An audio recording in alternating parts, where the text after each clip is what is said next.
நாம் கடந்து போகிறோம். நாம் எல்லாரும் நம்முடைய பரிசுத்த வேதாகமத்தை திறந்து ஆதியாகமம் 39வது அதிகாரத்தில் ஆதியாகமம் 39ஆம் அதிகாரம் 7வது வசனத்திலிருந்து நம்ம ஒரு சில வசனங்களை வாசிக்க போகிறோம். ஆதியாகமம் 39வது அதிகாரம் 7வது வசனத்திலிருந்து வாசிக்கலாமா? சில நாள் சென்ற பின் அவனுடைய எஜமானனின் மனைவி யோசேப்பின் மேல் கண் போட்டு என்னோடே சயனி என்றாள். அவனோ தன் எஜமானனுடைய மனைவியின் சொல்லுக்கு இணங்காமல் அவளை நோக்கி, இதோ என் வீட்டிலே என்னிடத்தில் இருக்கிறவைகளில் யாதொன்றையும் குறித்து என் ஆண்டவர் விசாரியாமல் தமக்கு உண்டான எல்லாவற்றையும் என் கையிலே ஒப்புவித்திருக்கிறார். இந்த வீட்டில் என்னிலும் பெரியவன் இல்லை. நீ அவருடைய மனைவியா இருக்கிறபடினால் உன்னை தவிர வேறு ஒன்றையும் அவர் எனக்கு விலக்கி வைக்கவில்லை. இப்படி இருக்க நான் இத்தனை பெரிய பொல்லாங்குக்கு உடன்பட்டு தேவனுக்கு விரோதமாய் பாவம் செய்வது எப்படி என்றான். அவள் நித்தம் நித்தம் யோசேப்போடே இப்படி பேசிக்கொண்டு வந்தும் அவன் அவளோடே சயனிக்கவும் அவளோடே இருக்கவும் சம்மதிக்கவில்லை. இப்படி இருக்கும்போது ஒரு நாள் அவன் தன் வேலையை செய்கிறதற்கு வீட்டிற்கு போனான். வீட்டு மனிதரில் ஒருவனும் வீட்டில் இல்லை. அப்பொழுது அவள் அவனுடைய வஸ்திரத்தை பற்றி பிடித்து என்னோடே சயனி என்றாள். அவனோ தன் வஸ்திரத்தை அவள் கையிலே விட்டு வெளியே ஓடி போனான். அவன் தன் வஸ்திரத்தை அவள் கையிலே விட்டு வெளியே ஓடி போகிறதை அவள் கண்டபோது அவள் தன் வீட்டு மனிதரை கூப்பிட்டு, பாருங்கள், எபிரேய மனுஷன் நம்மிடத்தில் சரசம் பண்ணும்படிக்கு அவனை நமக்குள் கொண்டு வந்தார் என்றான். கவனிங்கள், ஆண்டவருடைய பிள்ளைகளே, வேதத்திலே ஒரு மிக முக்கியமான ஒரு தேவ மனிதர் இந்த யோசேப்பு என்கிற தேவனுடைய மனுஷன். நிறைய பரிசுத்தவான்களை வேதம் நமக்கு முன்மாதிரிகளாக ஆண்டவர் நிறைய பேரை எழுதி வைத்திருக்கிறார். ஒவ்வொருத்தருடைய வாழ்க்கையிலையும் அவர்கள் ஆண்டவரை பிடித்து எவ்வளவு தூரம் வந்தார்கள், நீங்கள் இப்படி வாழ வேண்டும் என்கிறதற்காக பரிசுத்த வேதாகமத்திலே அநேக பரிசுத்தவான்களை ஆண்டவர் அவர்களுடைய கேரக்டர்ல அவர்களுடைய நன்மையை மட்டுமல்ல அவர்களுடைய தீமையை குறித்தும் எழுதி, அவர்களுடைய நிற்பதை குறித்தும் மட்டுமல்ல அவர்களுடைய விழுகையை குறித்து கூட ஒன்றை கூட மறைக்காமல் ஆண்டவர் எழுதி வைத்து நமக்கு நிறைய காரியத்தை ஆண்டவர் கற்றுக் கொடுக்கிறார். ஆனா நிறைய பேர்ல ஒரு ஸ்பெஷலான ஒரு தேவ மனுஷன் இந்த யோசேப்பு. இவனுடைய வாழ்க்கையிலே ஆண்டவர் ஒரு பெரிய பரீட்சையை கொடுக்கிறார். பரிசுத்தத்திற்கான ஒரு பரீட்சை அவனுடைய வாழ்க்கையிலே உண்டாகிறது. ஆனா இந்த பரிசுத்தத்திற்கான பரீட்சையில அநேகர் தோற்று போனார்கள். வேதத்தில் நீங்கள் தாவீதை குறித்து வாசிக்கும் போது அவன் ஆண்டவருடைய இருதயத்திற்கு ஏற்ற தாசன். வேதம் சொல்லுகிறது, ஆண்டவர் அவனை ஆட்டு இடையனாய் இருந்த அவனை எடுத்து ஆண்டவர் ராஜாவாய் அபிஷேகம் பண்ணார். ஆண்டவருடைய அன்பை அறிந்து கொண்டவன், ஆண்டவரோடு நிறைய நேரங்கள் செலவிட்டவன். ஆனா அவனுடைய வாழ்க்கையில அப்படிப்பட்ட ஒரு பரிசுத்த பரீட்சை ஒண்ணு வந்துருச்சு. அந்த பரிசுத்த பரீட்சையில அவனால நிற்க முடியல. அந்த பாவத்துல விழுந்தான். ஆண்டவர் சொல்லிட்டாரு, உன்னை எத்தனையோ விஷயத்துல நான் தூக்கி எடுத்தப்பா. சவுலுடைய கை உனக்கு விரோதமா இருந்துச்சு. உன்னை கொல்வதற்காக பல விஷயம் அவன் எத்தனம் பண்ணினான். மரணத்திற்கும் உனக்கும் ஒரு அடி தூரம் கூட இல்லை. ஆனா எல்லாவற்றிலிருந்தும் உன்னை நான் காப்பாற்றினேன். அவனுடைய கைக்கு நான் உன்னை விட்டு கொடுக்கல. ராஜாக்களுடைய கை உனக்கு விரோதமா இருந்தது, ஆனால் ராஜாக்களுடைய கைக்கு நான் உன்னை விட்டு கொடுக்கல. எல்லா இடத்திலையும் உன்னை நான் காப்பாற்றினேன். ஆனா இந்த இடத்துல சத்துருக்கள் தூசிக்கிறதற்கு நீ காரணமா இருந்தபடி நான் உனக்கு கொடுக்கப்பட்டிருக்கிற அந்த பரிசுத்த பரீட்சையிலே நீ தோற்று போனதுனால நான் இந்த தண்டனையை உன்னை விட்டு எடுக்க முடியாதுப்பா. நீ தோற்று போனதுனால இந்த தண்டனையை நீ அனுபவிச்சுதான் ஆகணும்னு ஆண்டவர் உனக்கு கொடுத்துட்டாரு. அப்போ ஒரு தேவனுடைய பிள்ளையினுடைய வாழ்க்கையில ஆண்டவர் அவர்களை உயர்த்துவதற்கு, எட்டாத உயரத்திற்கு கொண்டு போவதற்கு முன்பாக எல்லாருக்கும் என்ன பரீட்சையை ஆண்டவர் கொடுக்கிறாரோ இல்லையோ, கண்டிப்பா பரிசுத்த பரீட்சை என்கிற ஒன்றிலே ஆண்டவர் நிச்சயமாய் உங்களை நடத்துவார். பரிசுத்த பரீட்சை என்கிற ஒன்று உங்களுடைய வாழ்க்கையிலே கண்டிப்பாக உண்டாகும். ஆனால் சிலர் இந்த பரிசுத்த பரீட்சையிலே தோற்று போகிறார்கள். பரிசுத்த பரீட்சையிலே தோற்று போகிற மனுஷனுடைய ட்ராக் அப்படியே மாறிடுது. அவர்களுக்காக ஆண்டவர் வைத்த உயர்வு, அவர்களுக்காக ஆண்டவர் வைத்த வெற்றி எதையுமே அவர்கள் அடையாமல் போய்விடுகிறார்கள். இந்த ஜெபத்துல நிறைய வாலிபர்கள் தம்பிங்க தங்கச்சிங்க இருக்காங்க. உன்னுடைய வாழ்க்கையிலே இளம் பிராயத்திலே ஆண்டவர் உன்மேல பெரிய தீர்மானத்தை வச்சு, பெரிய திட்டத்தை வச்சு, உன்னை யோசேப்பை போல பெரிய பெரிய இடங்களில் உட்கார வைக்கிறதற்கு, ஆண்டவர் உன்னை உருவாக்குறதற்குத்தான் இப்படிப்பட்ட திருச்சபையிலையும் ஆண்டவரை அறியக்கூடிய ஒரு பாக்கியத்தையும் கர்த்தர் கொடுத்திருக்கிறார். ஆனா உங்க வாழ்க்கையிலே இந்த பரிசுத்த பரீட்சை என்கிற ஒன்றிலே ஆண்டவர் உங்களை கொண்டு போவாரு, ஆண்டவர் உங்களை அதுல அனுப்புவாரு. ஆனா அந்த பரிசுத்த பரீட்சையிலே ஆண்டவருடைய பலத்தை வாஞ்சித்து, ஆண்டவருடைய பலத்தை கேட்டு யாரெல்லாம் அந்த பரீட்சையிலே தப்பு வைக்கிறார்களோ, நான் நம்புறேன் உங்களுக்கு டேலண்டே இல்லாம இருக்கலாம் பிரதர், மா உனக்கு டேலண்டே இல்லாம இருக்கலாம், உனக்கு எந்த பின்னணியுமே இல்லாம இருக்கலாம், உன்னை தூக்கி விடுவதற்கு ஒருவர் கூட இல்லாம இருக்கலாம். ஆனா இந்த பரிசுத்த பரீட்சையிலே ஜெயிக்கிற ஒவ்வொருவரும் அரையணையிலே மிக உயர்ந்த இடத்துல ஆண்டவர் கொண்டு வந்து உட்கார வைப்பார் என்கிறதுல எந்த சந்தேகமே இல்லை. ஹல்லேலூயா. இந்த பரிசுத்தம் என்கிறது நம்முடைய வேதத்திலே மிக முக்கியமான ஒன்று. இந்த உலகத்திலே இருக்கிற மனிதர்களுக்கு பரிசுத்தம் என்கிறது ஒரு பெரிய பரிச்சயமானது அல்ல. அவர்கள் கும்பிடுகிற தெய்வமா இருக்கலாம், இல்லை என்றால் அவர்கள் படிக்கிற புத்தகமா இருக்கலாம். பரிசுத்தத்தை குறித்து அதிகமாக கற்றுக் கொடுக்கிறவர்கள் இன்றைக்கு ரொம்ப குறைவாய் தான் இருக்கிறார்கள். நிறைய மார்க்கங்கள் நம்முடைய தேசத்தில் இருக்கிறது, நிறைய மதங்கள் தேசத்தில் இருக்கிறது. ஆனால் மார்க்கங்களிலேயும் மதங்களிலேயும் பரிசுத்தத்தை குறித்து குறைவாய் தான் பேசி இருக்கிறார்கள். ஆனா நான் நம்புறேன், நம்முடைய பரிசுத்த வேதாகமத்தில் பரிசுத்தத்தை குறித்து குறைவாய் அல்ல, வேதம் ஆரம்பித்ததிலிருந்து முடிகிற வரைக்கும் பரிசுத்தத்தை குறித்து ஆண்டவர் எச்சரித்து கொண்டே இருக்கிறார். அது மட்டுமல்ல, நீங்களும் நானும் இந்த உலகத்திலே பரிசுத்தமாய் வாழ வேண்டும் என்கிறதற்காக நம்முடைய ஆண்டவர் இந்த உலகத்திலே பாவியாய் அல்ல, பரிசுத்தமாய் வாழ்ந்து நமக்கு முன்பாக அடிச்சுவடுகளை வைத்து விட்டு போய்விட்டிருக்கிறார். சோ உலகத்திலே இருக்கிற எந்த மனுஷனுக்கு வேண்டும் என்றாலும் பரிசுத்தத்தை குறித்த ஒரு விழிப்புணர்வு இல்லாம இருக்கலாம். அப்படிதான்ப்பா வாழ முடியும், அப்படிதான்ப்பா இருக்க முடியும். இது உலகத்துல தானே வாழ்றோம், நம்ம என்ன பரலோகத்திலேயா வாழ்றோம், நம்ம என்ன சொர்க்கத்திலேயா வாழ்றோம்? உலகத்துல இருக்கிற எல்லா மனுஷனும் தப்பு பண்ணி தான்ப்பா ஆவான், எல்லா மனுஷனுக்கும் ஒரு நாள் தப்பு வரும். இந்த உலகத்திலே இருக்கிற மனுஷர்கள் ஒருவேளை ஆயிரக்கணக்கான வார்த்தைகளால சாயத்தை பூசினாலும் ஆண்டவருடைய பிள்ளைகள் மறக்க முடியாது, மறுக்கவும் முடியாது. ஏன் அப்படின்னா, நாம் பரிசுத்தம் இல்லாமல் தேவனை தரிசிக்கவே முடியாது. ஹல்லேலூயா.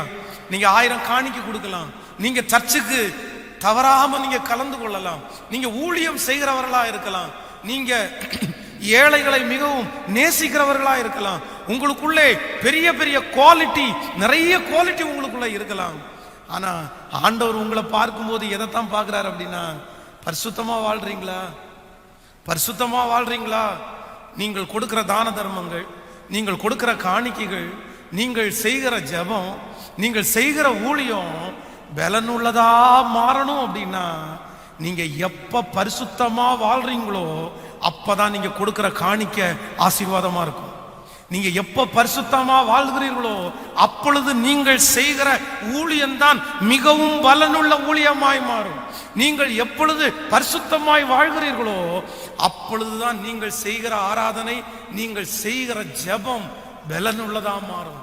ஆனா பரிசுத்தம் இல்லாம நீங்க ஜெபிக்கிற ஜெபம் கூட நான் நம்புற நிறைய நேரத்துல கூரையை தாண்டவே தாண்டாது. நீங்க எதற்காக வாஞ்சிங்க அப்படின்னா, எனக்கு பரிசுத்தத்தை தாரும் ஆண்டவரேன்னு வாஞ்சிங்க. இந்த உலகம் கூட நன்றாய் கவனிங்கள், ஒருவேளை பரிசுத்தமாய் வாழ்கிற சில மனிதர்களை வந்து கிண்டல் பண்ணலாம், நக்கலா பேசலாம். ஆனா முடிவை நீங்க பாத்தீங்க அப்படின்னா, உலகத்திலே இருக்கிற எல்லா மனிதர்களும் யாரைத்தான் தேடுகிறார்கள் என்றால் பரிசுத்தம் உள்ள ஒரு நபரை தான் தேடுறாங்க. பரிசுத்தமா வாழ்கிறவர்கள் மேல அவர்களுக்கு ஒரு தனி அட்ராக்ஷன் இருக்கத்தான் செய்யுது. அது யாராய் வேண்டும் என்றாலும் இருக்கலாம். அதே போலத்தான் ஆண்டவரும் தேடுறாரு. வெற்றி அடைய வேண்டும் என்கிற ஒரு மனிதனை ஆண்டவர் பரிசுத்தத்தில் தான் சோதிச்சு பார்க்கிறார். அப்போ இன்றைக்கு எல்லாருமே இந்த ஆராதனையில் ஒரு முடிவெடுங்க. ஆண்டவரே, என்னுடைய வாழ்க்கை இந்த வருஷம் முழுக்க எப்படி இருக்கணும் அப்படின்னா பரிசுத்தமா இருக்கணும் ஆண்டவரே. எத்தனை பேர் ஆமோதிக்கிறீங்க? கைகள் அப்படியே மேல உயர்த்தி ஆண்டவரிடத்துல சொல்லுங்க, நான் வாஞ்சிக்கிற ஆண்டவரேன்னு சொல்லுங்க, நான் விருப்பப்படுற ஆண்டவரேன்னு சொல்லுங்க. ஹல்லேலூயா. கைகளை உயர்த்தி ஒரு ஹல்லேலூயா சொல்லுவோம். ஒரு சம்பவம் வந்து நான் உங்களுக்கு சொல்லியிருப்பேன்னு நினைக்கிறேன். ஒரு வேட்டைக்காரர் வந்து காட்டுல வேட்டையாடுகிறதற்காக அவர் போகும்போது அந்த வேட்டையாள் தன்னுடைய துப்பாக்கியை கொண்டு ஒரு முயலுக்கு பின்னாடி ஓடிட்டே இருந்தாராம். அதை எப்படியாவது பிடிச்சிடணும் அப்படின்னு. அந்த முயலும் இவருக்கு வேகமா அவருடைய ஈக்குவலா அது ஓடி தப்பிச்சுட்டே இருந்துச்சு. ஒரு காலகட்டத்தில் அது வந்து ஒரு பாறை மேல நின்றுச்சாமா. இவர் பக்கத்துல போய் அவருடைய துப்பாக்கியை அதனுடைய பக்கத்துல வச்சதுக்கு அப்புறம் கூட அது அசையவே இல்லையாமா. இவரை குறிச்சு கேர் எடுக்கவே இல்லையாமா. ஏன் இந்த முயல், நான் இதை கொல்றதுக்கு வர்றேன்னு இவ்வளவு தூரம் ஓடிச்சே, இந்த இடத்துல வந்து இவர் இது அமைதியா இருக்கு அப்படின்னு பார்த்தா அந்த முயல் வந்து தன்னுடைய காலில் ஒரு அசிங்கத்தை மிதிச்சிருக்கு. அந்த அசிங்கத்தை காலில் இருந்து அந்த பாறையில தேய்ச்சி அது தன்னை விட்டு போகணும்னு முயற்சி எடுத்துட்டு இருக்கு. அந்த அசுத்தத்தை இவரும் மிதிச்சிருக்கிறாரு. இவர் அந்த அசுத்தத்தை துடைக்கணும்னு நினைக்கல. அப்போ அந்த மனுஷன் அந்த புத்தகத்தில் எழுதும்போது ரொம்ப அழகா எழுதுறாரு. அப்பதான் தெரிஞ்சுக்கிட்டேன், 5 அறிவுள்ள மிருகம் கூட என்ன வாழணும்னு ஆசைப்படுதுன்னா தன்னுடைய வாழ்க்கை சுத்தமா இருக்கணும்னு நினைக்குது. இன்றைக்கு இந்த ஜெபத்துல இருக்கிற ஆண்டவருடைய பிள்ளைகளே, உங்களுடைய வாழ்க்கையில இருக்கிற ஒரு மிகப்பெரிய மதிப்பு, மிகப்பெரிய உயர்வு, ஆண்டவர் உங்களை ஆசீர்வதிக்கிறதற்கு நான் சொல்றேன். அந்நிய நாடு, அறிமுகம் இல்லாத நாடு, அடிமையாய் கொண்டு போகப்பட்ட நாடு. அந்த நாட்டில் அவனுக்குன்னு யாருமே இல்லை. அந்த நாட்டில் அவனுக்கு ஒரு எதிர்காலம் இல்லை. அந்த நாட்டில் அவனுக்கு சொல்லி கொடுக்கிறதுக்கு யாருமே இல்லை.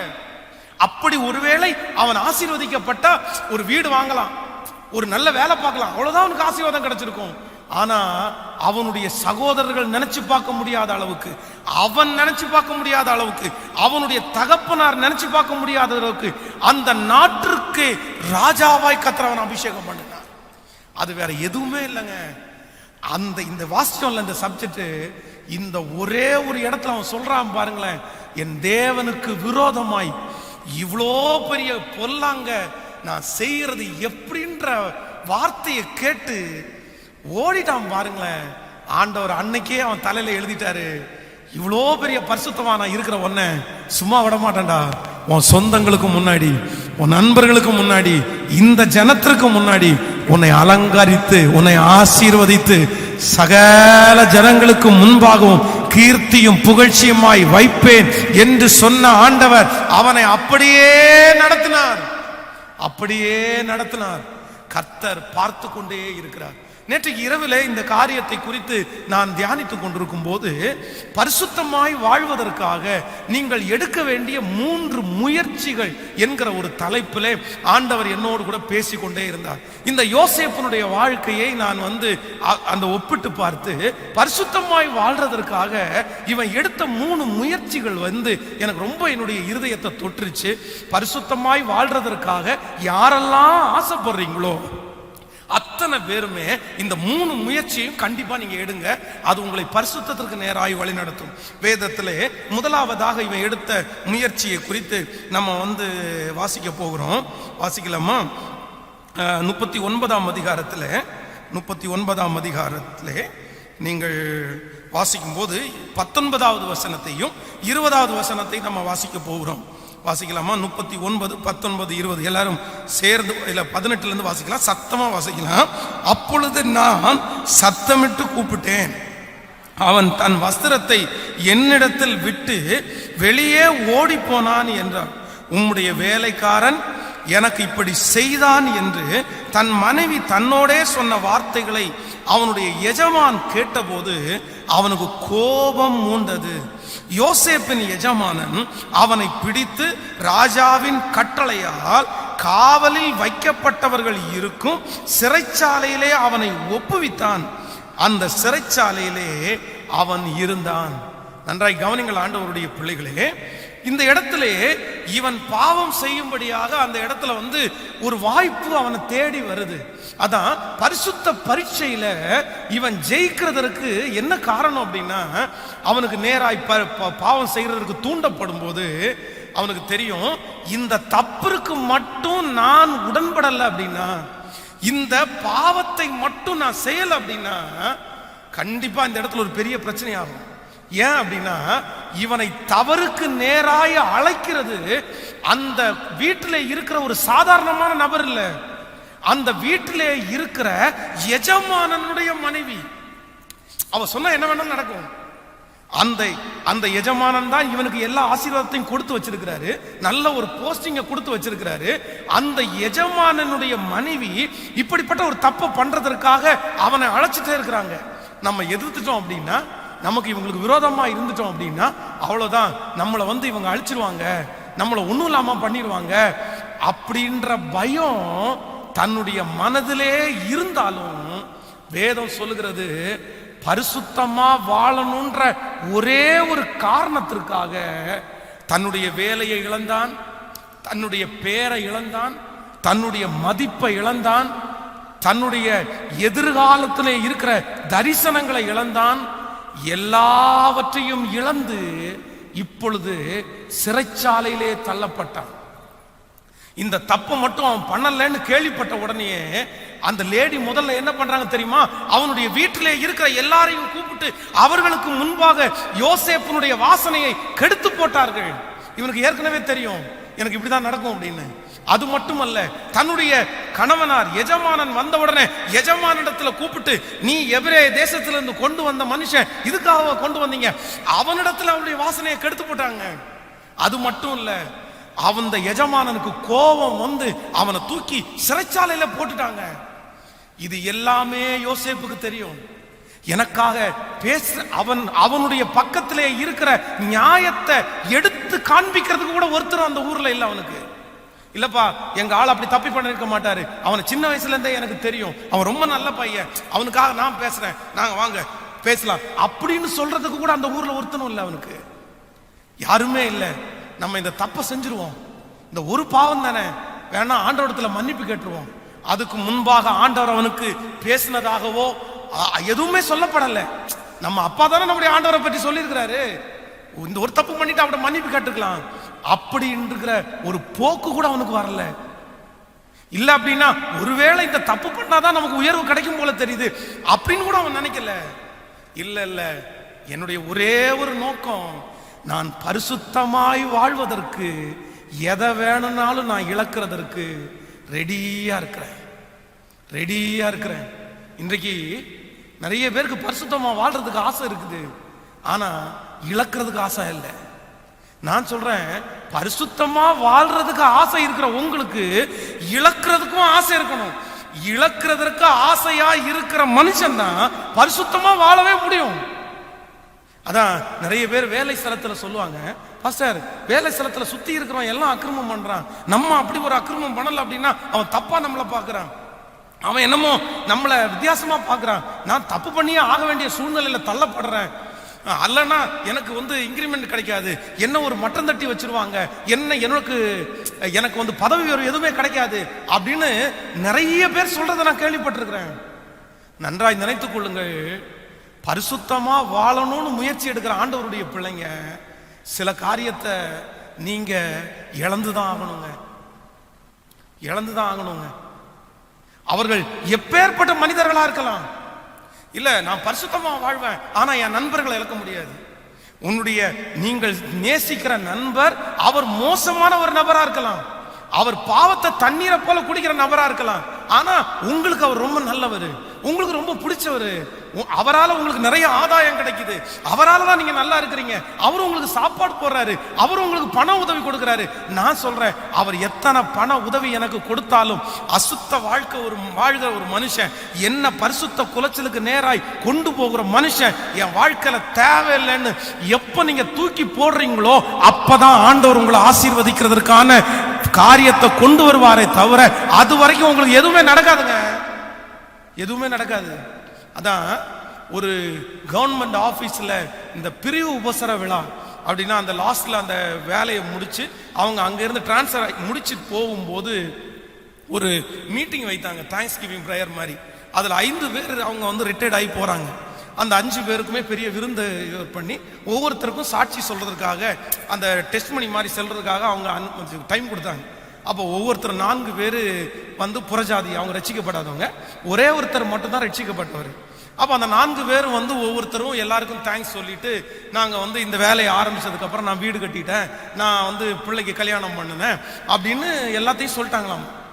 ஆனா இந்த ஆண்டவருடைய பிள்ளை மட்டும் வந்து அவர் வீடு வாங்கல, தன்னுடைய பிள்ளைகளுக்கு கல்யாணம் பண்ணி கொடுக்கல, தன்னுடைய பிள்ளைகளை சாதாரணமான ஒரு ஸ்கூல்ல தான் படிக்க வச்சாரு. அப்ப அவர் சொல்லிக்கிறதுக்கு எதுவுமே இல்லை, கடவுள் என்ன ரொம்ப நல்லா வச்சாரு, இந்த வேலையில முடிஞ்ச அளவுக்கு நான் உண்மையா இருந்தேன் அப்படின்னு சொல்லிட்டு உட்கார்ந்தாரு.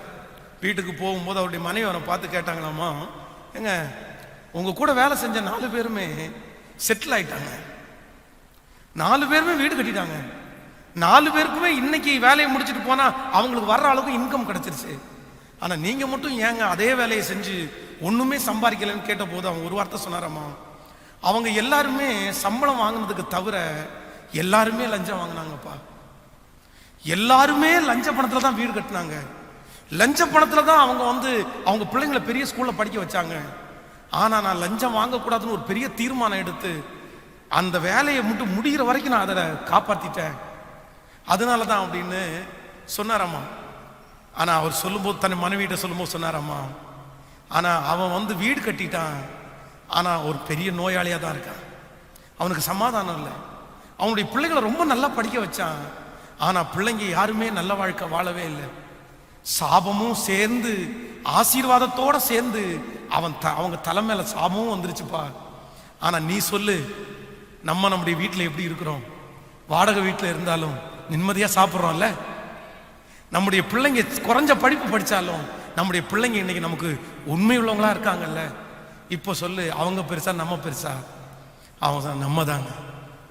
அப்போ பரிசுத்தமாய் வாழ்வதற்காக ஒரு மனிதன் எதை இழக்கிறதற்கு நீங்க ஆயத்தமா இருப்பீங்க அப்படின்னா, இம்மையில மட்டும் இல்லைங்க, மறுபையிலையும் ஆண்டவர் உங்களுக்கு சேர்த்து தர்றதற்கு கர்த்தர் நம்புறவங்க மட்டும் கரங்களை மேல தட்டி, நன்றாய் கரங்களை மேல தட்டி எல்லாரும் ஆண்டவருக்கு ஹல்லேலூயா ஹல்லேலூயா. அது உங்களுக்கு ஒருவேளை சுலபமா இல்லாம இருக்கலாம் சிஸ்டர், பிரதர், அது உங்களுக்கு சுலபமா இல்லாம இருக்கலாம். பாஸ்டர், அந்த நபரை விடுறது அவ்வளவு சுலபம் இல்ல, அந்த பர்சனை விடுறது அவ்வளவு சுலபம் இல்ல, அந்த வேலையை விடுறது அவ்வளவு சுலபம் இல்ல, நான் அப்படி போனா நான் ஒன்னும் இல்லாம போயிடுவேன். 1000 காரணம் உங்களுக்குள்ளே இருந்தாலும் ஆண்டவர் இன்னைக்கு பேசுறாரு, நீங்க இழந்த பரவாயில்ல, இழந்தது இழக்கட்டும் பரவாயில்ல, அதை பற்றி நீங்க கவலைப்படாதீங்க. ஆண்டவர் நினைச்சார் அப்படின்னா நியாயமாய் உங்களுக்கு கிடைக்கிற வருமானத்துல உங்களை கோடீஸ்வரங்களா மாற்றுறதற்கு என் ஆண்டவரால முடியும்ன்றத நான் ஆணித்தரமா சொல்றேங்க. எத்தனையோ பேரை கத்தர் அப்படி நடத்தி இருக்கிறாரு.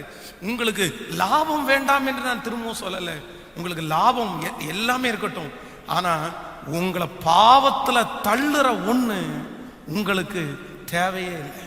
இப்ப சொல்றோம், நிறைய பேருடைய கையில மொபைல் இருக்குது, இந்த மொபைல் தான் நிறைய பேரை பாவத்துக்குள்ள தள்ளுது, இந்த மொபைல்னால தான் குடும்ப பிரச்சனை வருது, இந்த மொபைல்னால தான் கள்ள தொடர்புகள் உண்டாகிறது, இந்த மொபைல்னால தான் அசுத்தத்தை பார்த்து பாவம் செய்கிறவர்களாய் மாறி இருக்கிறீர்கள்.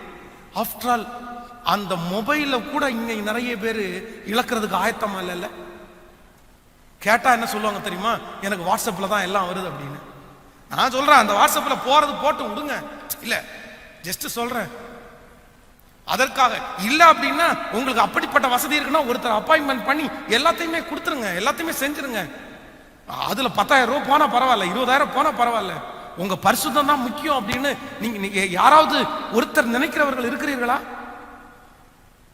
நினைக்கிறவர்கள் இருக்கிறீர்களா? இல்ல.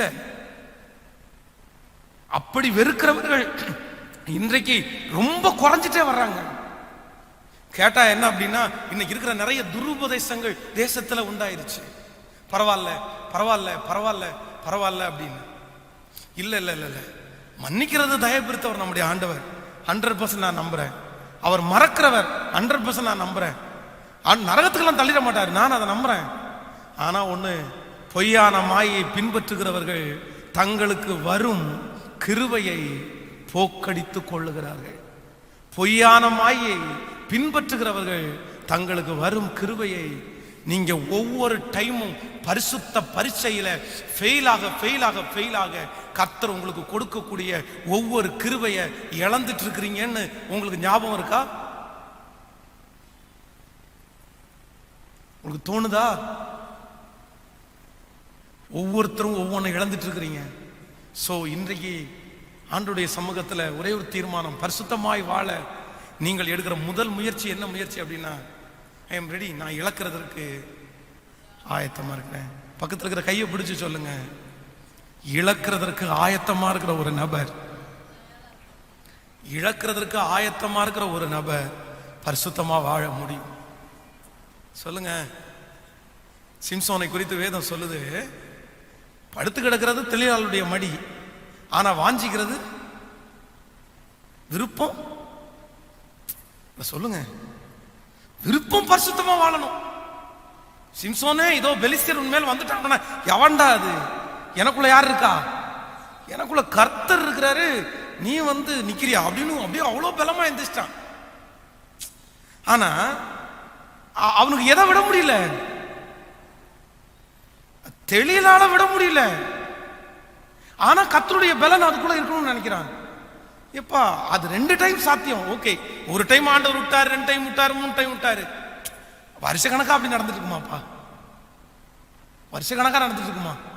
ஒரு டைம் ஆண்டவர் 2 டைம் உங்களை பொறுத்துக்கிட்டாரு, உங்களை மன்னிச்சுட்டாரு.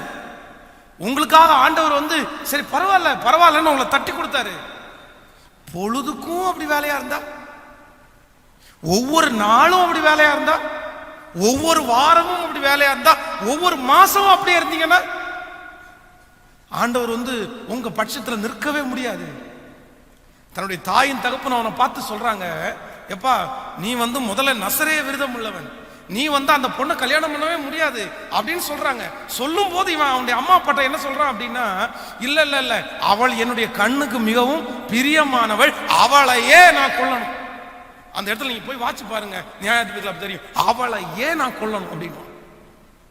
அவனுக்கு வந்து விட்டு கொடுக்க முடியாது. பரிசுத்தமாகவும் வாழணும், ஆண்டவரையும் பிரியப்படுத்தணும், ஊழியமும் செய்யணும், எல்லாத்தையும் செய்யணும். அதே தவிர எனக்கு ஆசைப்பட்டது, எனக்கு பிடிச்சது, எனக்கு விருப்பப்பட்டது அது தப்பா இருந்தா கூட நான் என்ன பண்ண மாட்டேன்?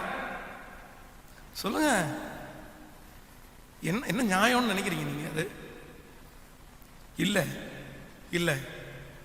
இன்னைக்கு எல்லாரும் ஒரு தீர்மானத்தோட போங்க, ஐ எம் ரெடி ஆண்டவரே, எனக்கு உங்க உயர்வு எனக்கு வேணும்.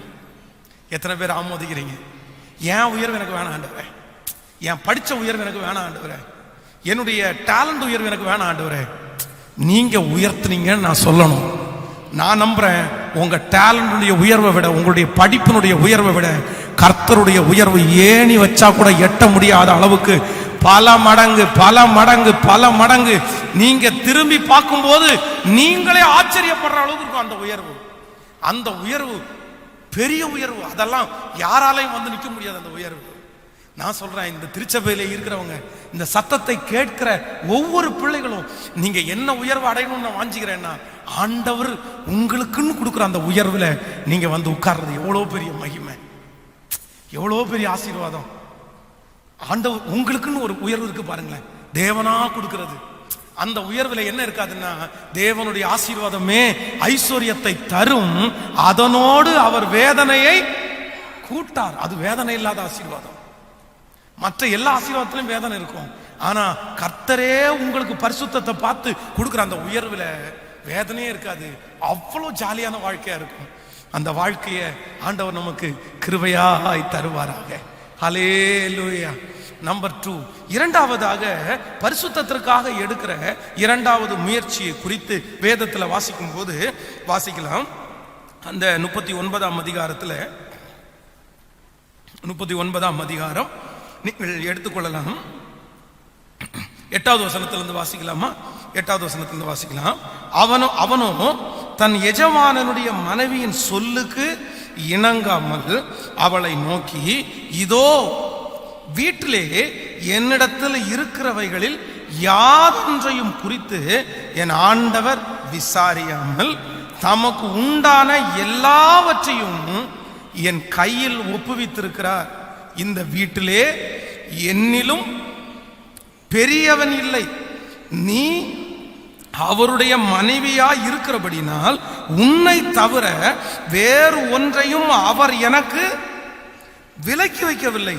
இப்படி இருக்க நான் இத்தனை பெரிய பொல்லாங்குக்கு உடன்பட்டு தேவனுக்கு விரோதமாய் பாவம் செய்வது எப்படி? ஹலோ ஹலோ, நன்றாய் கவனிங்கள். இந்த யோசேப்பு பரிசுத்தமாய் வாழ்வதற்காக அவன் எடுக்கிற முயற்சி என்ன முயற்சி அப்படின்னா, எனக்கு ரொம்ப ஆச்சரியமா இருந்துச்சு. அந்த வீட்டில் இருக்கிற எஜமாட்டி தான் அவனை பாவத்திற்காக அழைக்கிறாங்க. ஆனா அவங்கள பார்த்து இந்த யோசேப்பு என்ன சொல்றாரு அப்படின்னா, இந்த வீட்டிலே என்னிலும் பெரியவன் ஒருவனும் இல்லை. நீ அவருடைய மனைவியா இருக்கிறபடினால் ஒன்ன மட்டும் எனக்கு என்ன பண்ணிருக்காரு, விலக்கி வச்சிருக்கிறாரு. மற்ற எல்லாத்தையும் என் எஜமானன் எனக்கு. இந்த வீட்டுல நான் ஒரு முக்கியமான பர்சன். இவன் அடிமையாய் கொண்டு வரப்பட்டவன். அந்த வீட்டுல இன்னைக்கு வரைக்கும் அவன் யாரா தான் இருக்கிறான், அவன் அடிமையா தான் இருக்கிறான். ஆனால் அவனுடைய வேலையை பார்த்து, அவனுடைய சின்சியாரிட்டியை பார்த்து, அவனுடைய எஜமானன் அவன் செய்கிறதெல்லாம் நல்லா வருதுன்னு கண்டுபிடிச்ச உடனே, சே இந்த பையன் ரொம்ப அழகா செய்யறானே, இவன் வந்ததுக்கு அப்புறம் எல்லாமே கிளியர் ஆயிருக்க, வாடா நீ போய் என்னுடைய எல்லாத்தையும் பார்த்துக்கோ, ஆடு மந்தை நீ பொறுப்படுத்துக்கோ, வேலைக்காரங்களை நீங்க பொறுப்படுத்துக்கோ, எல்லாத்துக்கும் நீ தலைவனாரு, எல்லாத்தையும் கணக்கு மட்டும் நீ என்கிட்ட கொடுத்துரு அப்படின்னு அந்த வீட்டிற்கு அடிமையா இருக்கிற ஒருவனை தலைவனாய் நியமித்தார். ஒரு சாதாரணமான பொறுப்பு தான் இது. அந்த எஜமாட்டியினுடைய மனைவிட்ட சொல்றேன், நான் தப்பு பண்ணாததுக்கு ஒரு காரணம் இருக்குது. என்ன காரணம் அப்படின்னா, நான் சாதாரணமான ஒரு அடிமையா இருந்தா கூட பரவாயில்ல, நான் இந்த வீட்டில் யாரு, நான் ஒரு முக்கியமான பர்சன். எனக்கு இந்த வீட்டில் ஒரு ஸ்பெஷல் ஸ்தானத்தை இந்த வீட்டு எஜமானன் எனக்கு கொடுத்துருக்கிறாரு. நான் அந்த ஸ்தானத்திற்காக நான் என்னவா இருக்கணும்னா, நான் உண்மையா இருக்கணும்ப்பா. ஹலோ கவனிங்க, நீங்கள் பரிசுத்தமா வாழணும்னு ஆசைப்பட்டீங்கன்னா நீங்க நினைக்க வேண்டியது மிக முக்கியமானது என்ன தெரியுமா? உங்க ஸ்தானத்தை குறிச்ச ஒரு பொறுப்புணர்வு உங்களுக்கு எப்ப வருதோ அப்பதான் நீங்க பரிசுத்தமா வாழ ஆரம்பிப்பீங்க. நிறைய பேருக்கு தங்களுடைய தான் யார் என்ற அறிவு அவங்களுக்கு இல்ல. நீ 2 பிள்ளைக்கு அப்பாப்பா, நீ 2 பிள்ளைக்கு அம்மா, உங்களை நம்பி 2 பிள்ளைய கர்த்தர் கொடுத்திருக்கிறாரு, உங்களை நம்பி 2 பொண்ணை ஆண்டவர் கொடுத்திருக்கிறாரு. அந்த பிள்ளைக்கு முன்னாடி நீங்க தான் முன்மாதிரி, அந்த பிள்ளைக்கு முன்னாடி நீ தான் வாழ்ந்து காட்டணும். அடுத்த ஜெனரேஷன், அடுத்த சமுதாயத்தை உருவாக்குறதுக்கு ஆண்டவர் உங்க கையில கொடுத்திருக்கிறாரு. ஆனா நம்மளே நிறைய பேரு அந்த பொறுப்பை உணரல. தான் யார் அப்படின்ற தன்னுடைய ஸ்தானம் அவங்களுக்கு என்னன்னே தெரியல. தன் ஸ்தானம் என்னன்னு தெரியாத ஒரு மனுஷன் பரிசுத்தமா வாழவே முடியாதுங்க. எப்பா 10 பேருக்கு முன்னாடி நம்ம தலைவர், நம்ம இந்த உலகத்துல இருக்கிறவங்களுக்கு முன்னாடி இந்த பைபிளை சுமக்கிறவங்க, நம்முடைய ஸ்தானம் ரொம்ப பெருசு. நம்ம உலகத்தான மாதிரி கிடையாது. நம்ம கைத்தட்டி ஆராதிக்கிறவங்க, நம்ம உண்மையான தேவனை வணங்குறவங்க. நம்மளே தப்பு பண்ணா இந்த உலகத்துல இருக்கிற ரொம்ப அசிங்கமா பேசிடுவான். எனக்கு கொடுக்கப்பட்டிருக்கிற நம்ம ஒவ்வொருத்தருமே பெரிய பெரிய ஸ்தானத்துல இருக்கிறோம். நான் சொல்றேன், கர்த்தரை தெய்வமாய் கொண்ட ஜனம் பாக்கியம் உள்ளது. இந்த உலகத்துல ரட்சிக்கப்பட்டு ஆண்டவருடைய பிள்ளைகளாய் இருக்கிற ஒவ்வொருத்தரும் இந்த உலகத்துல விலையேற பெற்றவர்கள். இங்க இருக்கிற நிறைய பேரை 10 பேருக்கு முன்னாடி ஆண்டவர்களை தலைவரா வச்சிருக்காருல்ல, நீங்க சம்பளம் கொடுக்குற அளவுக்கு கர்த்தர் வச்சிருக்கிறாருல, 5 பேரை வழிகாட்டுற அளவுக்கு கர்த்தர் வச்சிருக்கிறாருல. ஒருவேளை நீங்க வழிகாட்டுகிற நபர், நீங்க உதவி செய்கிற நபர், நீங்க சாப்பாடு போட்டு வளர்த்துற நபர், நீங்க செஞ்ச தப்புகளை கண்டுபிடிச்சா நீங்க எந்த மனநிலையுமே இருப்பீங்க. நான் அடிக்கடி வாலிப தம்பிங்களுக்கு சொல்லுவேன், எப்பா நீ செய்யற தப்ப மட்டும் கண்டுபிடிச்சிட்டாங்கன்னா உன்னை நாய் கூட மதிக்காதுடா, உன்னை நாய் கூட மதிக்காது. என் கண் கூட நான் அதை பார்த்துருக்கிறேன், கண் கூட பார்த்துருக்கிறேன், ஸ்கூல்லே பார்த்துருக்கிறேன். ஸ்கூல்ல 8th படிக்கும்போது வந்து ஒரு சார் மேக்ஸ் அவ்வளோ அழகா எடுப்பாரு. ஆனா அவர் மேக்ஸுக்கு பதில் கேட்கும்போது ஒவ்வொருத்தரும் கையை கட்டிட்டு அப்படியே இப்படிதான் நின்று இருப்பான். எவனுமே அவருக்கு பயப்பட மாட்டான். வெளியே போகும்போது போயா அப்படின்னு. ஏன் அப்படின்னா அவர் எப்பவுமே அந்த ஸ்கூலுக்கு வர ஒரு டீச்சரோட பேசிட்டே இருப்பாரு. பைக்கில் போவாரு, இங்க இருந்து கத்துவானுவான், அந்த டீச்சருடைய பேரை சொல்லி கத்துவானுவான். அவருக்கு மதிப்பே இல்லை. ஆனா அவ்வளோ அழகான டீச்சர், அவ்வளோ மேக்ஸ் அவ்வளோ எடுப்பாரு. அவரை யாருமே ஒரு செட்டே பண்ண மாட்டாங்க. ஏன் அப்படின்னா தன் ஸ்தானத்தை மறந்த ஒரு மனிதன் கண்டிப்பாக பரிசுத்தமாய் வாழ முடியாது. நீங்க பரிசுத்தமா வாழ்றதற்கு உங்களுக்கு இருக்கிற ஒரு மிகப்பெரிய பாதுகாப்பு என்ன அப்படின்னா, நான் யாரு அப்படின்ற ஒரு உணர்வு எனக்கு எப்பவுமே இருந்துட்டே இருக்கணும். எப்பா நான் ஒரு முக்கியமான பர்சனுப்பா. அதான் ஒரு நாள் இரவுல ஒரு தாயார் எனக்கு ஃபோன் பண்றாங்க, பாஸ்டர் உடனே வாங்க பாஸ்டர் வீட்டுக்கு, பையன் 10 நாளா தூங்கல பாஸ்டர், என்னமோ பைத்தியக்காரன மாதிரி இருக்கிறான், உடனே வாங்க. சரி, சின்ன பையன் 9th ஸ்டாண்டர்ட் படிக்கிற பையன். உடனே போயிட்டு அவனை பார்த்தா பேய் அரைஞ்ச மாதிரி இருக்கிறான். அவனுக்கு போய் அங்கே ஜெபம் பண்ணி அவனுக்காக ஆறுதல் சொல்லி வந்துட்டேன். வந்த உடனே அவன் என்கிட்ட சொன்னான், பாஸ்டர் நான் உங்களை பார்த்து தனியாக பேசணும் அப்படின்னு சொன்னான். சரிடா ஓகே, நீ தனியாக பேசணுமா, சரி நாளைக்கு வா அப்படின்னு சொன்னேன். அவன் வந்துட்டு என்னடா உனக்கு பிரச்சனை அப்படின்னேன். அது ஒன்றும் இல்லை பாஸ்டர், எங்கள் அப்பா ஒரு லேப்டாப் வச்சுருந்தாரு, இந்த லேப்டாப்பை வந்து எனக்கு கொடுத்துட்டு போனார், அவர் வெளியூர் போயிட்டாரு வேலைக்கு. அந்த லேப்டாப்பில் நான் என்னுடைய பாடத்தெல்லாம் நிறைய அதில் ஒர்க் பண்ணிட்டு இருந்தேன். திடீர்னு அதில் இருந்த வீடியோஸ், அதில் இருந்த ஃபோட்டோஸை நான் பார்த்துட்டேன். அதை பார்க்கும்போது திரும்ப திரும்ப பார்க்கணுன்ற எனக்கு ஒரு ஆசை வந்துருச்சு. நான் திரும்ப திரும்ப பார்த்தா அதை நானே செய்ய ஆரம்பிச்சிட்டேன். செய்ய ஆரம்பிச்சதுக்கப்புறம் எனக்குள்ள ஒரு பெரிய பயம் பிடிச்சிருச்சு. அதுக்கப்புறம் என்னால் அதை விட்டு வெளியே வரவே முடியல. இப்போ நான் ரொம்ப அடிக்ட் ஆகிட்டேன். எனக்கு இப்போ தூக்கம் வரல, எனக்கு பைத்தியம் பிடிக்கிற மாதிரி இருக்கு, எங்கள் அப்பா மேலே எனக்கு ரொம்ப கோபம் வருது அப்படின்றான். தன்னுடைய தகப்பனார் பயன்படுத்தி கொண்டு வந்த ஒரு லேப்டாப்பை அவன் யூஸ் பண்ணதுனால அவனுடைய ஃபியூச்சரே ஸ்பாயில். ஏன் அப்படின்னா தன்னுடைய ஸ்தானம் என்னன்னு தெரியாத தகப்பனார் பரிசுத்தமா வாழல. நீங்க ஒரு ஊழியக்காரியை வளர்த்திட்டு இருக்கிறீங்கன்றத ஞாபகம் இருக்கட்டும். ஒரு ஊழியக்காரனை வளர்த்துட்டு இருக்கிறீங்கன்றத ஞாபகம் இருக்கட்டும். உன் பிள்ளை வேற யாரையும் பார்த்து கத்துக்க போறதில்ல, உங்க மகன் வேற யாரையும் பார்த்து கத்துக்க போறதில்ல. அவன் 1000 பேரை பார்த்து கத்துக்கிட்டாலும் கண்டிப்பா அது ஒரு நாள் அவனுக்கு தன்னுடைய வாழ்க்கையில் இருக்காது. உங்களை பார்த்து கத்துக்கிறது மட்டும்தான் உங்க பிள்ளைகளுக்கு எதிர்காலத்துல இருக்கும். உங்களை பார்த்து கத்துக்கிற வாழ்க்கை தான் அவங்க வாழ்வாங்க. அதான் ஒரு மிகப்பெரிய தேவனுடைய ஊழியக்காரர் மரித்து போவதற்கு முன்பாக அவருடைய பையனை எத்தனையோ விசை ஊழியத்திற்காக அவர் அழைச்சதுக்கு அப்புறமும் அந்த பையன் ஊழியத்துக்கு வரவே இல்லை. அவர் இறந்துட்டாரு. இறந்ததற்கு பிறகு இவன் ஊழியத்திற்காக அந்த ஊழியத்தை தொடர்ந்து செஞ்சுட்டு இருந்தான். அப்போ அவரிடத்துல பேட்டி எடுக்கிறவங்க கேட்டாங்க, உங்க அப்பா உயிரோடு இருக்கும்போது எத்தனையோ நாள் உங்களை ஊழியத்துக்காக அழைச்சாரு, நீங்க ஊழியத்துக்கு வரவே இல்லையே, இப்போ அப்பா இறந்ததுக்கு அப்புறம் எப்படி இந்த ஊழியத்துக்கு வந்தீங்க, இந்த ஊழியத்தில் உங்களுக்கு எப்படி அட்ராக்ஷன் கிடைச்சிச்சு அப்படின்னு சொன்னோன்னா அவர் ஒன்று சொன்னாராமா, எங்க அப்பா பலிபீடத்தில் எப்படி இருப்பாரோ அப்படியே தான் எங்க அப்பா வீட்டில் இருப்பாருன்னாராம். எங்க அப்பா பலிபீடத்துல எப்படி இருக்கிறாரோ எப்படி பேசுறாரோ அப்படியே தான் எங்க அப்பா வீட்டிலையும் இருப்பாரு. அதனாலதான் இப்படிப்பட்ட ஒரு நீதிமானுடைய பையனா வாழ்ந்துட்டு கடவுளுக்காக சேவை செய்யலைன்னா நல்லா இருக்காதுன்னு சொல்லி இந்த ஊழியத்துக்கு நானே அர்ப்பணிச்சேன்னு சொல்லி அந்த ஊழியத்தை தொடர்ந்து செய்தார். ஆனா நம்ம நிறைய பேருக்கு 2 முகம் இருக்குல்ல. நமக்கு சர்ச்சில் ஒரு முகம், வெளியில ஒரு முகம் இல்லை. நம்முடைய வீட்டில் ஒரு முகம், வேலை செய்கிற இடத்துல ஒரு முகம் இல்லை. ரோட்டில் ஒரு முகம், வீட்டுக்குள்ள ஒரு முகம் இல்லை. நம்ம நினைக்கிறோம் நம்முடைய வீடுகளில் நம்ம இருக்கிறது நம்முடைய பிள்ளைங்க தானே, நம்முடைய குடும்பம் தானேன்னு நினைக்கிறோம். இல்லை இல்லை இல்லை, கேர்ஃபுல், ரொம்ப ஜாக்கிரதை. அதுவும் எஸ்பெஷலி பேரண்ட்ஸ்க்கு நான் ரொம்ப ஸ்ட்ரிக்டாக சொல்கிறேன், அம்மா அப்பாவுக்கு ரொம்ப ஸ்ட்ரிக்டாக சொல்கிறேன். சும்மா இந்த மாதிரி தேவையில்லாமல் மூளை வளர்ச்சி இல்லாதவங்கள மாதிரி இருக்கக்கூடாது, புரியுதுல்ல?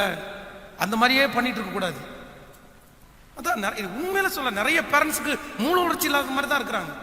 வீட்டில் வயசு பிள்ளைய வச்சிருக்கிறாங்க, வீட்டில் வயசு வந்த பையனை வச்சிருக்கிறாங்க. அந்த புள்ள வளர்ந்துட்டு இருக்குது, அந்த பையன் வளர்ந்துட்டு இருக்குது, ஆனால் அவங்களுக்கு மூளை வளர்ச்சியே இருக்காது. என்ன பேசுகிறோம், என்ன செய்கிறோம், என்ன திட்டுறோம், எப்படி வழி நடத்துறோம், எப்படி முன்னாடி இருக்கிறோம் எதுவுமே தெரியாது. நம்மளை பார்த்தாண்டா நம்முடைய பிள்ளை வளருது.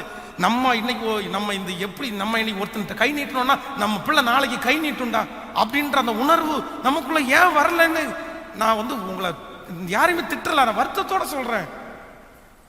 ஏன் அப்படி இருக்கணும் அப்படின்னு ஒரு பிள்ளைக்கு முன்னாடி கத்தும் போது ஐயோ நம்ம பிள்ளை இருக்கிறான் அப்படின்னு தோணணும் இல்ல? பிள்ளைக்கு முன்னாடி சண்டை போடும் போது நம்ம பிள்ளை பார்த்துக்கிறான்னு தோணணும் இல்ல?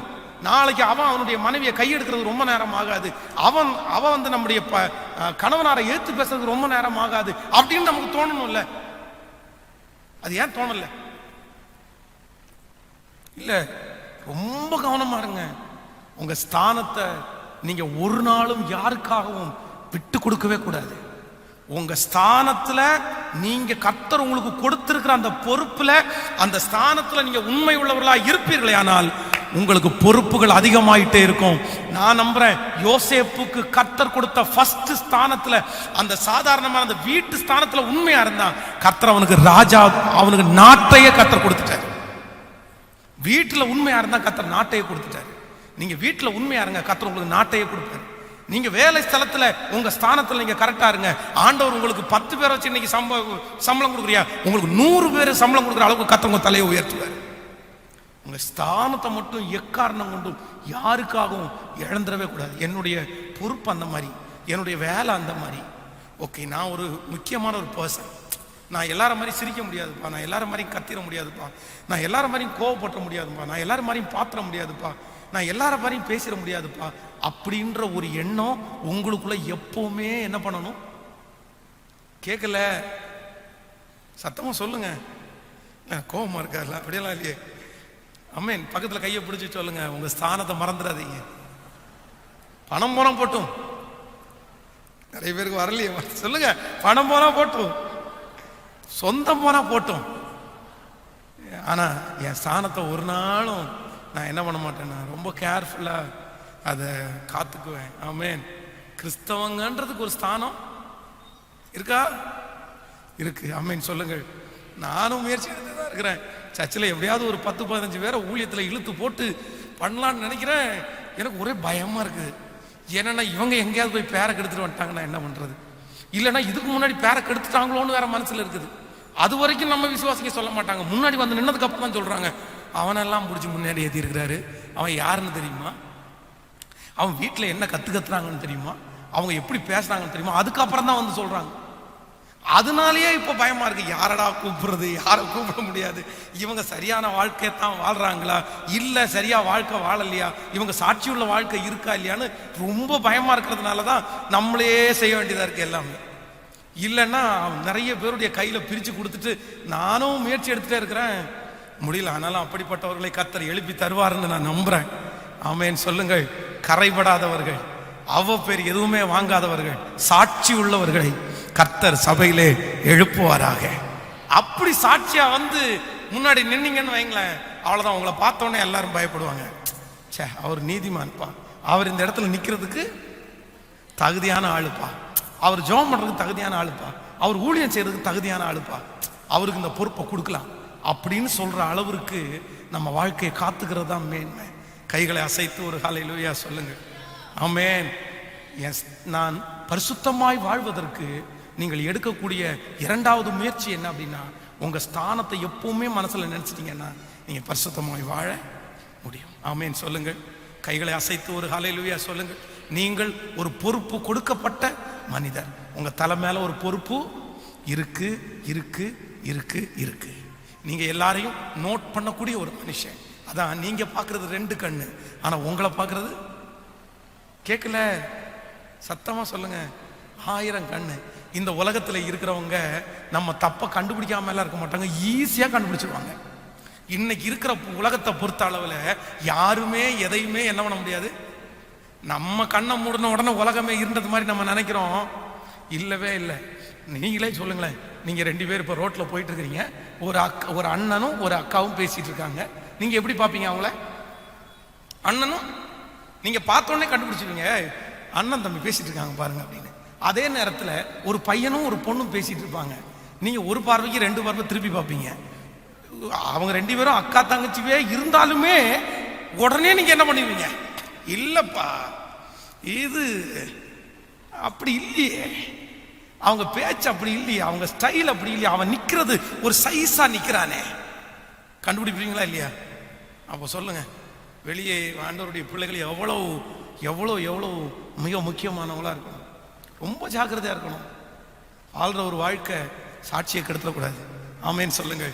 நம்பர் 3, மூன்றாவதாக நீங்கள் பரிசுத்தமாய் வாழ்வதற்கு மூன்றாவது நீங்கள் செய்ய வேண்டிய ஒரு வழி சீக்கிரமாய் உங்களுக்கு சொல்லி நான் முடிக்கிறேன். அதை எடுத்துக்கொள்ளுங்கள். 39ஆம் அதிகாரத்தில் நீ 13வது வசனத்தை வாசிக்க போறோம். அவன் வாசிக்கலாமா? 39:13. அவன் தன் வஸ்திரத்தை அவள் கையிலே விட்டு வெளியே ஓடி போனதை அவள் கண்டபோது, ஹலோ ஹலோ, இவர் என்ன பண்றாரு? அவர் என்ன பண்றாரு? வஸ்திரத்தை பிடிச்ச உடனே அந்த வஸ்திரத்தை விட்டுட்டு அவர் என்ன பண்றாருமா? அந்த இடத்துல நிக்கல. நம்மளா இருந்தா என்ன பண்ணுவோம் அப்படின்னா, கொஞ்சம் முயற்சி எடுத்து பார்க்கலாம்னு அங்கேயே நிற்போம். எப்பா அவங்களுக்கே சுவிசேஷம் சொல்ற மாதிரி நம்ம பண்ணுவோம். கர்த்தர் மிகவும் நல்லவர், இந்த மாதிரி தப்புகள் எல்லாம் செய்யக்கூடாது, கர்த்தர் பார்த்து கொண்டிருக்கிறார், அதனாலே என் சகோதரியே என் வஸ்திரத்தை தயவு செய்து கொடுத்து விடு அப்படின்னு நம்ம அவங்களுக்கு என்ன பண்ணுவோம் அப்படின்னு சொன்னா, சுவிசேஷம் சொல்றதுக்கு அங்க ஆயத்தமாகும். ஆனா நீங்க பரிசுத்தமா வாழணும்னா ஆண்டவர் சொல்றாரு, நீ நிக்காத, நீ சுவிசேஷமே சொல்ல வேணாம்ப்பா, நீ அவளை ரட்சிப்புக்குள்ளேயே நடத்த வேணாம், நீ ஓடிரு. நீ சுவிசேஷம் சொல்றதுக்குன்னு போயிட்டு அப்புறம் குழிக்குள்ள யாரு தான் விழுவ? நீ சுவிசேஷமே சொல்லிட்டு அப்புறம் கடைசியில் நீ என்ன சொல்லுவ அப்படின்னா, ஆண்டவர் என்ன அந்த பொண்ணை காமிச்சாரு, கர்த்தர் அவளைத்தான் கல்யாணம் பண்ண சொன்னாரு, நாங்க 2 பேரும் வந்து ஒரே வயல்வெளியில அறுக்கிறவங்கள மாதிரி சொப்பனம் கண்டோன்னு அதுக்கப்புறம் பாத்தீங்கன்னா சொப்பனம் சொல்லுவாரு. அப்போ பரிசுத்தமாய் வாழணும்னு நீங்க ஆசைப்பட்டீங்கன்னா நீங்க ஒரு முயற்சி எடுங்க. தயவு செய்து அந்த இடத்துல இருந்துடாதீங்க. அதான் சங்கீதத்துல வாசிக்கிறோம், துன்மார்க்கருடைய ஆலோசனைப்படி நடவாமலும் பாவிகளுடைய வழியில், பக்கத்துல கையை பிடிச்சு சொல்லுங்க, பாவிகளுடைய வழியில். அங்க என்ன பண்ணக்கூடாதாமா? ஐயோ பாஸ்டர் அவன் எனக்கு டியர் ஃப்ரெண்டு, நிக்காத. பாஸ்டர் அவனை சின்ன வயசுல தெரியும், நிக்காத. குறை சொல்றான்னு கேள்விப்பட்டான், ஓடிடு. அவன் பேசுறது சரியில்லை, அவன் ஆண்டவருக்கு பிரியம் இல்லாத பேசுறான், போனாலே குறையத்தான் பேசுறான், அவன் ஜெபம் பண்றதே இல்லை, அவன் பைபிள் வாசிக்கிறதே இல்லைன்னா நிக்காத. ஆண்டவர் சொல்லிட்டாரு. ஆனா நம்ம நிறைய பேர் செய்கிற மிகப்பெரிய தவறு என்ன அப்படின்னா, அங்கேயே இருந்துட்டு சரி பண்ணலாம்னு நினைக்கிறோம். இன்னும் நிறைய பேருக்கு பயங்கரமான கான்ஃபிடென்ட் தங்க மேல, நான்லாம் என்ன பண்ண மாட்டேன், நான்லாம் எதுக்கெல்லாம் மசியெல்லாம் மாட்டேன், நான்லாம் யாருடைய வலையிலையுமே விழமாட்டேன், நான் யார்கிட்டையுமே சிக்க மாட்டேன். நீங்க வேணா என்ன சோதிச்சு பாருங்க, எத்தனை பேர் வேணாலும் ட்ரை பண்ணலாம், அவ்வளவுதான் நான் நிற்கும் அப்படின்னு சொல்றவங்க நிறைய பேர் விழுந்ததை பார்த்துருக்கிறேன், விழுந்ததை பார்த்துருக்கிறேன். அதான் நீங்க 2 தீமோத்தேயுல வாசிக்கும் போது ரொம்ப அழகா ஒரு வசனம், 2ஆம் அதிகாரம் 28வது வசனத்திலே அந்த வசனத்தை வாசிக்கலாம். 2 தீமோத்தேயு எடுத்துக்கொள்ளுங்க. 2 தீமோத்தேயு 2ஆம் அதிகாரத்தில் 2ஆம் அதிகாரம் 22வது வசனத்தை வாசிக்கும் போது, அன்றியும் பாலியத்துக்குரிய இச்சைகளுக்கு நீ விலகி ஓடி. எல்லாரும் இன்னொரு விஷயம் வாசிக்கலாம், 292வது பக்கம் புதிய ஏற்பாட்டில், அன்றியும் நீ பாலியத்துக்குரிய இச்சைகளுக்கு நீ விலகி ஓடி. ஆண்டவர் என்ன சொல்றாரு? விலகி ஓடி. அங்க ஆண்டவருடைய பிள்ளைங்க நிக்க கூடாது. நீங்கள் தாவீதனுடைய வாழ்க்கையில வந்து பாவத்தை செய்வதற்கு மிகப்பெரிய காரணம் என்ன தெரியுமா? அவன் வந்து ராஜாக்கள் யுத்தத்திற்கு புறப்படும் காலம் வந்த போது அவன் யுத்தத்துக்கு புறப்படாம வீட்டில் இருந்துட்டான். இப்ப போர் அடிக்குதுன்னு சொல்லிட்டு மொட்டை மாடிக்கு போயிட்டான். மொட்டை மாடிக்கு போன உடனே தன்னுடைய கண்கள்ல அசுத்தத்தை பார்க்கிறான். அசுத்தத்தை பார்த்த அடுத்த நிமிஷத்திலேயே ஒரே ஓட்டமா ஓடி கீழே வந்து, ஆண்டவரே என்ன மன்னிச்சிருங்க, தெரியாம பார்த்துட்டேன், இனி பார்க்க மாட்டான் அப்படின்னு சொல்லி இருந்தாருன்னா ஜெயிச்சிருப்பாரு. ஆனா அதான் பரிசுத்தவான்கள் சொல்லுவாங்க, ஃபர்ஸ்ட் சைட், முதல் பார்வை பாவம் இல்லையாமா, ஆனா 2வது பார்வை பாவம்.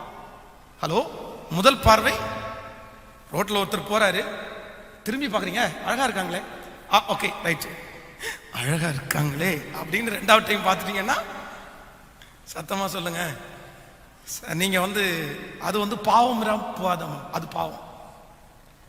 நீங்க எல்லாம் ஒரு மொபைலே ஒன்று வருது, டக்குன்னு ஓட்டி ரைட் ஸ்கிப் பண்ணி போயிட்டே இருக்கு, ஏதோ டக்குன்னு வந்துச்சு, அதுல இல்ல இல்ல அது என்ன இருக்கு அப்படின்னு நோண்டி பார்த்தீங்க அப்படின்னா நீங்க அதுல இருந்து வெளியே வரவே முடியாது. அது உங்களை இழுத்துட்டே இருக்கும். பாவம்ன்றதை பொறுத்த அளவுல நீங்க நின்னீங்கன்னா அது மேக்னெட் மாதிரி. நீங்க திருப்பிட்டு ஓடுனீங்கன்னா அது உங்களோட இருக்கவே இருக்காது. எத்தனை பேர் ஆமோதிக்கிறீங்க? சத்ரு உங்களுக்கு வாய்ப்புகளை கொடுத்துட்டே இருப்பான். ஆனா ஆண்டவருடைய பிள்ளைகளுடைய உயர்வு எதுல நிர்ணயிக்கப்படுது அப்படின்னா, நான் நம்புறேன் பரிசுத்தத்தில் தான் நியமிக்கப்படுகிறது. பரிசுத்தமா மட்டும் வாழ்ந்துட்டீங்கன்னு வைங்களேன், உங்க ஜெபத்திலேயே உங்களுக்கு என்ன இருக்கும்? நம்பிக்கை இருக்குமா? சத்தமா சொல்லுங்க, ஆமேன்னு சொல்லுங்க. பரிசுத்தமா வாழ்ந்துட்டீங்கன்னா நீங்க 5 நிமிஷம் ஜெபம் பண்ணாலும் உங்க ஜெபம் டைரக்டா பரலோகத்துக்கு போய் எட்டிருச்சுன்ற ஒரு கான்ஃபிடன்ட் உங்களுக்கு வரும். ஆனா பரிசுத்தமா இல்லாம 1 மணி நேரம் ஜெபம் பண்ணாலும், ஜெபம் பண்ணி முடிச்சதுக்கு அப்புறம் இவ்வளவு பெரிய பாவி நான் ஜெபம் பண்ணா ஆண்டவர் கேட்கல, கேட்கவா போறாரு? இவ்வளவு பெரிய தப்பு பண்ணிருக்கிறோம், கேட்பாரா கேட்க மாட்டாரா? கண்டிப்பா கேட்கறதுக்கு வாய்ப்பே இல்லை. ஏதாவது ஒரு பெரிய ஆபத்து வந்துச்சுன்னு வைங்களேன், நம்ம நெஞ்சு படன்னு அடிக்கும். நம்ம தப்புனதுனால தான் ஆண்டவர் தண்டிக்கிறாரோ, ஆண்டவர் கைவிட்டாரோ, ஆண்டவர் இனி ஒருபோதும் தயவு செய்யாமல் இருப்பாரோ, அவருடைய கிருபை முற்றிலும் அற்று போயிட்டோ அப்படின்னு உட்கார்ந்துருப்போம். ஆனா பரிசுத்தமா மட்டும் வாழ்ந்துட்டோம் அப்படின்னா, ஏதாவது ஒரு சோதனை வரும்போது நம்ம மனசு என்ன சொல்லும் அப்படின்னா, சோதனை வந்துச்சா இதுக்கப்புறம் நமக்கு என்ன இருக்குது? பெரிய வெற்றியை பார்க்க போறோம். ஆண்டவரே சோதிக்கிறீங்கனாலே கண்டிப்பா என்ன யார மாதிரி ஆசீர்வதிக்க போறீங்க? யோபு மாதிரி என்ன ஆசீர்வதிக்க போறீங்க ஆண்டவரே அப்படின்னு ஒரு கான்ஃபிடன்ட் வரும். ஸோ பரிசுத்தமா வாழ்கிறதுன்றது ஒரு தனி ஃபீல், அது ஒரு தனி வெற்றி. வாழ்ந்து பார்க்குறவங்களுக்கு மட்டும்தான் அதனுடைய அருமை தெரியும், வாழாதவங்களுக்கு தெரியவே தெரியாது. நான் திருச்சபையை அழைக்கிறேன், இந்த சத்தத்தை கேட்கிற எல்லாரையுமே அழைக்கிறேன். இனி இருக்கிற கொஞ்ச நாள் ஒன்னே ஒன்று மட்டும், நீங்க பரிசுத்தம் இல்லாம வாழ்ந்து பாவத்தை செஞ்சு வாழ்ந்து எத்தனை நாள் சந்தோஷமா இருந்துட்டீங்க? அதான் உலகத்துல இருக்கிற அத்தனை பேரும் தப்பு பண்ணி அவ்வளோ சந்தோஷமா இருக்கும்போது நீங்க தப்பு பண்ணி சந்தோஷமா இல்ல ஏன்னா உங்களுக்குள்ள இருக்கிற பரிசுத்த ஆவியானவர் உங்களை தட்டி கொடுத்துட்டே இருக்கிறாரு. நீ அந்த மனுஷன் இல்லை, நீ ஸ்பெஷல், நீ வேறு பிரிக்கப்பட்டவன். தப்பு பண்ணி பண்ணி பண்ணி மனசுல துக்கப்பட்டது தானே அதிகம். எங்கேயோ இருக்க வேண்டியவங்க இன்னைக்கு எங்கேயோ உட்காந்துருக்கீங்கல்ல, அதுக்கு ஒரே ஒரு காரணம், அந்த பரிசுத்த குறைச்சல் மட்டும்தானே காரணம், அந்த தவறு மட்டும்தானே காரணம். அதனால இன்னைக்கு ஒரு தீர்மானத்தோட போங்க, எனக்கு ஒரு ஹெல்ப் மட்டும் பண்ணுங்கப்பா, நான் பரிசுத்தமாய் வாழ வாஞ்சிக்கிறேன். எத்தனை பேர் முழங்கால் படிட முடியும்? முடியாதவருடைய எளிமை கூட நின்று கொள்ளுங்கள். எல்லாரும் அப்படியே ஆண்டுடைய சமூகத்தில் உங்க பிரசன்னத்துக்குள்ள நான் வர்றேன் ஆண்டவரே, உங்க மகிமைக்குள்ள நான் வர்றேன் ஆண்டவரே. சத்தமா யோசேப்பை போல நான் நீதிமான் இல்லப்பா. ஹல்லேலூயா, தேங்க் யூ ஹோலி ஸ்பிரிட். நன்றி பரிசுத்த ஆவியானவரே, நன்றி பரிசுத்த ஆவியானவரே. ஒரு நிமிஷம் அப்படியே கவனிங்க. வேதம் சொல்லுகிறது, பாவம் உன் வாசற்படியில் படுத்து கிடக்கும். வாலிப தம்பிங்க தங்கச்சிகளுக்கு மட்டும் ஸ்பெஷலா சொல்றேன், இன்னைக்கு இருக்கிற உலகம் ரொம்ப மோசமா போயிட்டு இருக்குண்ணா, ரொம்ப மோசமா போயிட்டு இருக்கு. அந்த உலகத்துல தான் நீ வாழ்ற. பரிசுத்தமா இருக்கிறவங்கள ரொம்ப குறைவா இருக்கிறாங்க.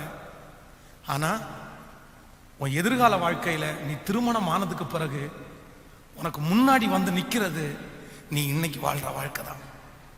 ஹலோ, திரும்ப திரும்ப சொல்றேன், நீ இப்ப வாழ்ற இந்த வாழ்க்கை நீ திருமணம் ஆனதுக்கு அப்புறம் உனக்கு முன்னாடி வந்து நின்றுட்டே இருக்கும். அதான் ஆண்டவர் சொல்றாரு, பாவம் உன் வாசற்படியில் படுத்து கிடக்கும். நீ அதை ஞாபகம் வச்சுக்கோ, நீ ஞாபகம் வச்சுக்கோ.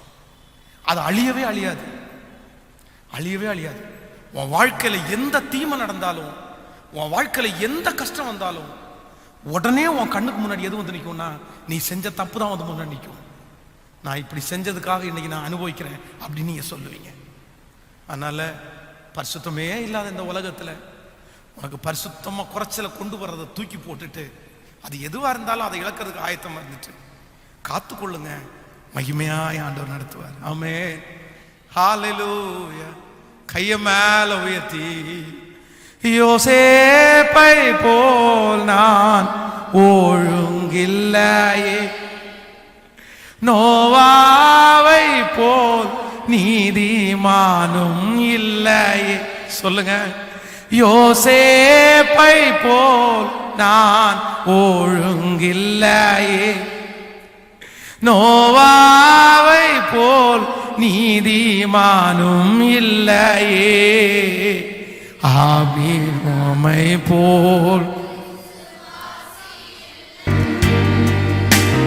தானியேலை போல் வேண்ட நானாக எல்லாரும் ஜெபிங்க. ஓ இயேசுவே, நானாக வந்து நிற்கிறே.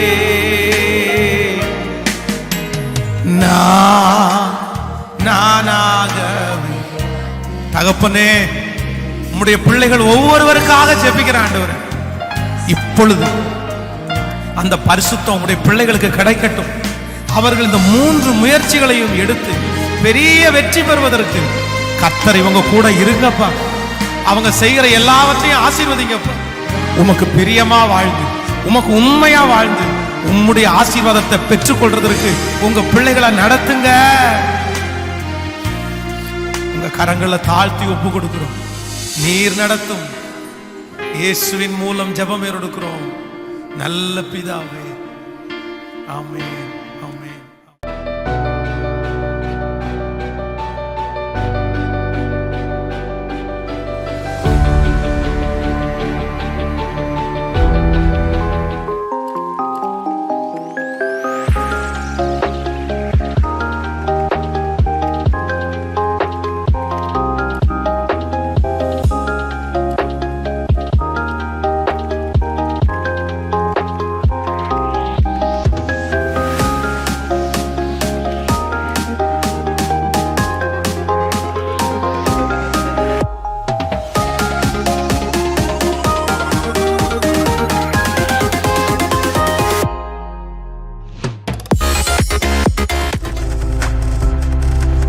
நீங்கள் பார்த்துக் கொண்டிருப்பது உங்கள் ஜாய் டிவி. உங்கள் துக்கம் சந்தோஷமாய் மாறும்.